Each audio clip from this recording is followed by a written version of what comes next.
Touring cinemas நேயர்களுக்கு வணக்கம். Welcome to the show viral cinema.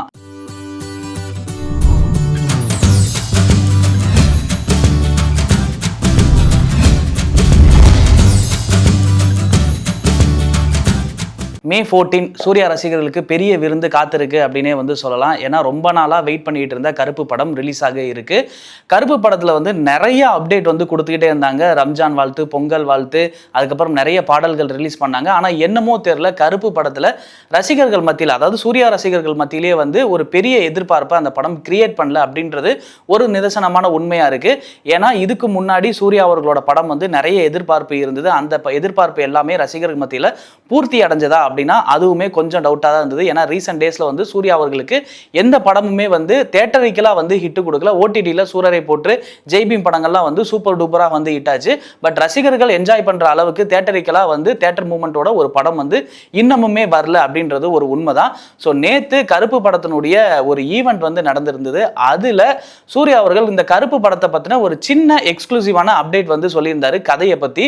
So கருப்பு படம் என்ன மாதிரி இருக்க போகுது அப்படின்னா, ஃபர்ஸ்ட் ஆஃப் முழுக்க ஒரு சின்னதா ஒரு எமோஷனல் டிராமா இருக்கிறது ஃபர்ஸ்ட் ஆஃப் பார்த்தவங்களாம் சொல்லியிருக்காங்க. அதே மாதிரி செகண்ட் ஆஃப் பார்த்தீங்க அப்படின்னா தேட்டரிக்கல் மூமெண்ட்லாம் நிறைய இருக்கு. ஸோ ஃபேன்ஸ் கண்டிப்பாக என்ஜாய் பண்ணுவாங்க. ஒவ்வொரு படமுமே நான் எப்படி பண்ணிட்டு இருக்கேன் அப்படின்னா, ஆடியன்ஸுக்கு ஒரு புது விதமான, என்னோட ரசிகர்களுக்கு புது விதமான ஒரு எக்ஸ்பீரியன்ஸை அந்த படத்தில் கொடுக்கணும். ஏன்னா பண்ணின படமே பண்ணாமல் அந்த ஏதாவது ஒரு நம்ம புதுசாக ட்ரை பண்ணுறது அந்த படத்துக்குள்ளே இருக்கணும். கமர்ஷியலாக இருந்தாலுமே அந்த படத்துக்குள்ளே ஏதோ ஒரு விஷயம் புதுசாக இருக்கணும் அப்படின்றத நம்ம ட்ரை பண்ணிட்டு இருக்கோம். ஸோ கருப்பு படம் நீங்க பார்க்கும்போது ஆர்ஜே பாலாஜி நிறைய விஷயங்களை இதுல புதுசா சொல்லியிருக்காரு. அதாவது சிரிக்கவும் செஞ்சிருக்காரு, ஒரு சில விஷயங்கள் சிந்திக்கவும் செஞ்சிருக்காரு. கருப்பு படம் கண்டிப்பா டெஃபினட்டா எல்லாருக்குமே பிடிக்கும் அப்படின்னு சொல்லியிருக்காரு. ஸோ ஓவராலா மே 14 வரைக்கும் வெயிட் பண்ணுவோம். கருப்பு படம் எந்த அளவுக்கு நம்மள எதிர்பார்ப்பை பூர்த்தி செய்யுதுன்ற வெயிட் பண்ணி பார்க்கலாம். ஸோ எப்போதுமே தயாரிப்பாளர் சங்கம் அமைதியாக தான் இருக்குது அப்படின்னு நிறைய இண்டஸ்ட்ரியில் டாக் இருந்தது. ஆனால் இப்போ அது கிடையாது அப்படின்ற மாதிரி அவங்க நிறைய ரூல்ஸ் அண்ட் ரெகுலேஷனை இப்போ கொண்டு வந்திருக்காங்க. அதில் எல்லாருமே இந்த ரூல்ஸ் அண்ட் ரெகுலேஷனை வரவேற்பாங்களா அப்படின்றது தெரியல. என்ன ஒரு விஷயத்தை கொண்டு வந்திருக்காங்க அப்படின்னா, ஹீரோக்கள், அதாவது பெரிய ஹீரோக்கள் நிறைய படங்கள் இப்போ பண்ணுறாங்க. அவங்களுக்கு நிறைய சம்பளங்கள் கொடுக்கப்படுது. அப்படி அவங்களுக்கு நிறைய சம்பளங்கள் கொடுக்கப்படும் போது ஒரு சில படங்கள் சூப்பர் டூப்பராக ஹிட் ஆகுது. ஹிட் ஆகிறதுனால தயாரிப்பாளருக்கு நிறைய லாபம் வருது. அதெல்லாம் பிரச்சனை இல்லை. ஆனா அதிக சம்பளம் கொடுத்து எடுக்கக்கூடிய படங்கள் எல்லாமே ஒரு சில படங்கள் தோல்வியும் அடையுது. அதுதான் உண்மை. அந்த தயாரிப்பாளரால் அந்த தோல்வியை ஈடுகட்ட முடியல. ஸோ இதுக்கு ஹீரோக்கள் என்ன பண்ணணும் அப்படின்னா, எல்லா ஹீரோக்களுமே, பெரிய படங்கள் நடிக்கிற எல்லா ஹீரோக்களுமே ப்ராஃபிட் ஷேர் அடிப்படையில் தான் படங்கள் நடிக்கணும் அப்படின்ற ஒரு கான்செப்டை கொண்டு வராங்க. அப்படி பண்ணாத படங்களுக்கு கண்டிப்பாக ஒரு தடை விதிக்கப்படும் அப்படின்னே சொல்றாங்க.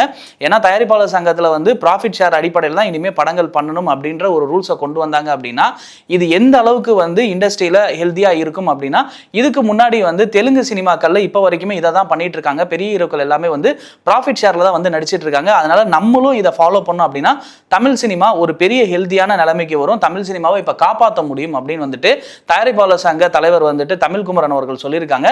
இதுக்கு எல்லாருமே வரவேற்கணும் அப்படின்ற ஒரு விஷயம் சொல்லியிருக்காரு. ஸோ இதை முன்னிட்டு ஒரு நாள் மே ஃபர்ஸ்ட் வீக் ஒரு ஸ்ட்ரைக் ஒன்று அனௌன்ஸ் பண்ண போறாங்க. ஸோ ஒரு நாள் மட்டுமே இதை கடைபிடிக்காத ஷூட்டிங் ஸ்பாட்டு படங்கள் எதுவாக இருந்தாலும் தடை செய்யப்படும் அப்படின்னு சொல்லியிருக்காரு.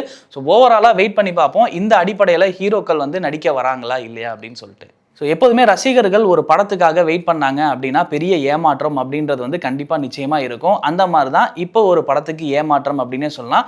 பார்ட் 1 வட சென்னை சூப்பர் டூப்பராக ரசிகர்களுக்கு பிடிச்ச படமாக இப்போ வரைக்குமே இருக்குது. அதனுடைய பார்ட் 2 எங்கே போனாலுமே வெற்றிமாறன் ஆகட்டும், இல்லாட்டி தனுஷ் ஆகட்டும், அந்த படங்களில் நடித்த எல்லாத்துக்கிட்டையுமே கேட்கக்கூடிய பொதுவான கேள்வி என்னன்னா, வட சென்னை 2 எப்போ ஸ்டார்ட் பண்ண போகிறாங்க அப்படின்ட்டு. அப்படி தான் கர ஆடியோ லான்ச்லேயும் கேட்டாங்க, வட சென்னை 2 எப்போ அப்படிங்கும்போது தனுஷ் அவரோட லைன் சொன்னாரு. அந்த லைன் அப்ல வட சென்னை 2 எங்க இருக்கு அப்படின்னா ரொம்ப தள்ளி இருக்கு. சோ அடுத்ததா அவர் அமரன் பட டைரக்டர் ராஜ்குமார் பெரியசாமியோட தான் அடுத்த படம் பண்ண போறாரு. அதுக்கப்புறமே மாரி செல்வராஜ் அவர்களோட ஒரு படம் பண்ண போறாரு. இதை தொடர்ந்து இடையில தமிழரசு பச்சைமுத்து அவரோட ஒரு படம் பண்ண போறாரு. இதுக்கு அப்புறமே தான் வட சென்னை பார்ட் 2 இருக்கு அப்படின்னு சொல்லியிருக்காரு. ஸோ இந்த படங்கள் முடிக்கவே கிட்டத்தட்ட எனக்கு வருடங்கள் நிறைய ஆயிடும். அதை தொடர்ந்து தான் வட சென்னை பார்ட் 2 நான் கையில் எடுக்க முடியும் அப்படின்னு சொல்லியிருந்தாரு. ஸோ ஓவராலா வட சென்னை 2க்காக அப்படின்றதுக்காக எதிர்பார்த்தவங்களுக்கு வந்து இப்போ அந்த படம் ஸ்டார்ட் பண்ற நிலைமையில இல்ல. தனுஷ் அவர்களுக்கே வந்து கிட்டத்தட்ட 2 வருஷம் பக்கம் இதுக்கு ஆகும் அப்படின்னு சொல்லலாம். இந்த சைட்ல வெற்றிமாறன் அவர்களை எடுத்துக்குவோம். ஸோ வெற்றிமாறன் அவர்கள் வந்து அரசன் பட ஷூட்டிங்ல வந்து இருக்காரு. இந்த வருஷம் வந்து அரசன் முடிச்சாலுமே அடுத்ததா அவர் கையில ரெடியா வச்சிருக்கிறது வந்து ராஜன் வகேரா. ஏன்னா ஆல்ரெடி ஒரு மாசம் வந்து அதை ஷூட் பண்ணிட்டாரு. ஸோ அரசன் முடிச்ச உடனே இல்லாட்டி வந்து பேரலா வந்து ராஜன் வகேரா தான் வந்து அவர் ஷூட் பண்ண போறாரு. ஸோ இதுவுமே வந்து கிட்டத்தட்ட வருடங்கள் ஆகும். இந்த வருடங்கள் முடிஞ்சதுக்கு அப்புறமே தான் அடுத்ததா வந்து அவர் வட சென்னை பார்ட் 2ல வந்து உட்காரணும். ஸோ இவங்க 2 பேருமே இப்படி சைமல்டேனியஸா வந்து இமீடியட்டா நடக்கக்கூடிய ப்ராசஸ் வட சென்னை 2 கிடையாது. கிட்டத்தட்ட 2 வருடங்களுக்கு மேல ஆகும் வந்து இப்பயே நமக்கு வந்து க்ளூ கொடுத்துட்டாங்க. ஸோ அதனால வட சென்னை 2 ரசிகர்கள் யாருமே வந்து இப்ப எதிர்பார்க்க வேண்டாம் அப்படின்றதான் நம்மளோட கருத்துமே கூட. ஸோ அடுத்ததா ஜனநாயகன் படம் பஞ்சாயத்து. ஜனநாயகனில் வந்து என்ன பஞ்சாயத்து அப்படின்றது வந்து சென்சார் போர்டு தனியாக சொல்லிட்டோம். படம் ரிலீஸ் ஆகுமா ஆகாதா அப்படின்னா கண்டிப்பாக டீம் சைட்லேருந்து படத்தை ரிலீஸ் பண்ணணும் அப்படின்றது வந்து குறிக்கோளாக இருக்காங்க. இப்போ ஆஸ் பர் பிளான் படி அவங்க என்ன ஒரு பிளான் பண்ணி வச்சிருக்காங்கன்னா சென்சார் சர்டிஃபிகேட் இந்த புதன்கிழமை அதாவது வந்து இந்த வெனஸ்டே வந்து கிடைச்சிருச்சு அப்படின்னா அவங்களோட பிளான் படி படத்தை வந்து மே 7ஆம் தேதி இல்லாட்டி 14ஆம் தேதி வந்து ரிலீஸ் பண்ணலான்ட்டு இருக்காங்க. ஸோ 17ஆம் தேதி வந்து ரிலீஸ் பண்ணாங்க அப்படின்னா கண்டிப்பாக கருப்பு படமும் அன்னைக்கு தான் வந்து வருது. ஸோ சூர்யா விஜய் இவங்க 2 பேருமே மோதிக்குவாங்களா அப்படின்னு வந்து கேட்டிங்கன்னா அதுக்கு கொஞ்சம் வந்து வாய்ப்பு இருக்கு. ஆனா கருப்பு படத்தோட நம்ம வரலாமா வேண்டாமா அப்படின்னு அவங்க டிசைட் பண்றதை தாண்டி பக்ரீத்துக்கும் இந்த படம் வரதுக்கான வாய்ப்பு இருக்கு அப்படின்னு வந்து சொல்லிட்டு இருக்காங்க. ஏன்னா வெனஸ்டே கிடைச்சது அப்படின்னா மே 7ஆம் தேதி 14ஆம் தேதி வரதுக்கான வாய்ப்பு இருக்கு. அந்த வெனஸ்டேயும் வந்து கிடைக்கல அப்படின்ற பட்சத்தில் வந்து கண்டிப்பா படம் வந்து 21ஆம் தேதிக்கான தள்ளி போகிறதுக்கான வாய்ப்பு இருக்கு. பக்ரீத் பண்டிகை முன்னிட்டும் ரிலீஸ் பண்றதுக்கான வாய்ப்பு இருக்கு. ஸோ ஜனநாயகன் ரிலீஸ் ஆகும். ஆனா இந்த சென்சார் சர்டிஃபிகேட் எப்போ கிடைக்குதோ அதை வச்சுதான் ரிலீஸ் டேட் வந்து சொல்லப்படும்னு சொல்லுது. ஸோ ஓவராலா ஜனநாயகனுக்கு நீங்க யாரெல்லாம் வெயிட் பண்றீங்க அப்படின்றத கீழே மறக்காம கமெண்ட் பாக்ஸ்ல கமெண்ட் பண்ணுங்க. சிவகார்த்திகேயன் வழியை ஃபாலோ பண்ணுகிறாரா பிரதீப் ரங்கநாதன் அப்படின்னே வந்து கூட சொல்லலாம். ஏன்னா சிவகார்த்திகேயன் தான் வந்து ஏதாவது ஒரு டைரக்டர் இல்லாட்டி வந்து ஹீரோக்கள் கைவிடப்பட்ட படத்தை வந்து அந்த டைரக்டரை போய் கேட்ச் பண்ணி இந்த படத்தை நான் பண்றேன் அப்படின்றத வந்து சொல்லி அந்த படத்தை டேக் ஓவர் பண்ணுவாரு, ரிலீஸுமே பண்ணுவாரு. ஸோ இப்போ அந்த வழியை பிரதீப் ரங்கநாதன் ஃபாலோ பண்றாரோ அப்படின்ற மாதிரி கோலிவுட்ல வந்து பேசிக்கிறாங்க. ஏன்னா எல்ஐகே படம் வந்து ஃபர்ஸ்ட் விக்னேஷ் சிவன் வந்து சிவகார்த்திகேயன் வச்சு தான் வந்து ஆரம்பிச்சிருந்தாரு. அப்புறம் என்ன ரீசனோ தெரியல சிவகார்த்திகேயன் வந்து அந்த படத்துல இருந்து விலகிட்டாரு. அதுக்கப்புறமே பிரதீப் ரங்கநாதன் அந்த படத்துக்குள்ள வந்தாரு, ரிலீஸுமே ஆச்சு. ரசிகர் மத்தியில் பெரிய ஒரு எதிர்பார்ப்பு இல்லை. ஸோ இதுக்கு இடையில தான் வந்து சிவகார்த்திகேயன் வெங்கட் பிரபு கூட்டணியில் ஒரு படம் உருவாக இருந்தது. இதை சத்யஜோதி தான் வந்து தயாரிக்க இருந்தாங்க. ஸோ இப்போ இந்த படத்தை வந்து சிவகார்த்திகேயன் கதை பிடிக்கல அப்படின்னு சொன்ன மாதிரி வந்துட்டு வெங்கட் பிரபு கிட்ட சொன்னாரு. அதனால வந்து சிவகார்த்திகேயன் விலகிட்டாரு, இல்லை கதை பிடிக்கல, இல்லை கதையை மாற்ற சொன்னாரா, அதுக்குள்ள என்ன நடந்தது அப்படின்றது இன்னும் முழு விவரம் தெரியல. இந்த மாதிரியான ரூமர்ஸ்லாம் வந்து கோலிவுட்ல வந்து சொல்லப்படுது. ஸோ இதன் அடிப்படையில் வந்துட்டு சிவகார்த்திகேயன் அந்த படத்துல இப்போ இல்லை அப்படின்றது வந்து தெரியுது. ஏன்னா அதுக்காக தான் உடனே வந்து செய்யோன் படத்துக்கு வந்து போயிட்டாரு. ஸோ இப்போ வெங்கட் பிரபு என்ன பிளான் பண்ணியிருக்காரு அப்படின்னா இந்த படத்தை பிரதீப் ரங்கநாதன் அவர்கள் கிட்ட வந்து கதை சொல்லியிருக்காரு. அவருமே வந்து ஓகே சொல்லியிருக்கிறதா வந்து சொல்றாங்க. ஸோ ஓவராலா பிரதீப் ரங்கநாதன் வெங்கட் பிரபுவோட கூட்டணியில ஒரு படம் பண்ண போறாரு. கதை எதுவுமே வந்து மாத்தல அப்படின்னு கூட வந்து சொல்றாங்க. ஸோ அதனாலதான் சிவகார்த்திகேயன் வழியை வந்து ஃபாலோ பண்றாரா பிரதீப் ரங்கநாதன் அப்படின்னு வந்து நம்ம சொன்னோம். இதுக்கு இடையில இந்த படம் இமீடியட்டா ஸ்டார்ட் ஆகுமா அப்படின்னு வந்து கேட்டா கிடையாது. ஏன்னா இதுக்கு இடையில வந்துட்டு பிரதீப் ரங்கநாதன் ஏஜிஎஸ்க்கு ஒரு படம் பண்றதா ஆல்ரெடி சொல்லியிருந்தாரு. அதுவுமே வந்து ஒரு சயின்ஸ் ஃபிக்ஷன் மூவி அப்படின்றனால அந்த படத்தை முடிக்கணும். அதை தொடர்ந்து வந்து தெலுங்கு படத்தோட டைரக்டர் கூட ஒரு படம் பண்றதா வந்து பேச்சுவார்த்தை போயிட்டு இருக்கு. ஸோ அந்த படம் தான் அடுத்ததா ஸ்டார்ட் பண்ண போறாங்க. ஸோ ஏஜிஎஸ் முடிச்சதுக்கு அப்புறமே தெலுங்கு பட டைரக்டரோட ஸ்டார்ட் பண்ணதுக்கு அப்புறம் தான் வெங்கட் பிரபு வருவாரு அப்படின்னு வந்து சொல்றாங்க.